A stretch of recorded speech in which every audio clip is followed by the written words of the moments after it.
Büyük Selçuklu Devleti'nin kurucusu Tuğrul Bey, tarihin tozlu sayfalarından görkemli altın zırhıyla çıkıp geliyor. Horasan'ın uçsuz buçsuz bozkırlarında kardeşi Çağrı Bey ile birlikte bir milletin kaderini yeniden yazdılar. Yıl 1040.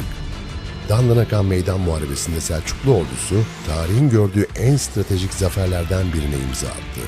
Bu büyük zaferin ardından Tuğrul Bey Sultan ilan edildi ve Merv şehri imparatorluğun kalbi haline geldi.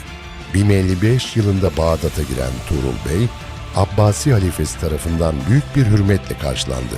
O artık sadece bir fatih değil, Doğu'nun ve Batı'nın sultanı unvanıyla İslam dünyasının koruyucusuydu. Ömrünü adalete ve devletine adayan bilge hükümdar, sancağını ve vasiyetini yeğeni Alp Arslan'a devretti. Tuğrul Bey'in mirası, bugün Rey şehrinde yükselen bu kulede ve Türk tarihinin her satırında yaşamaya devam ediyor.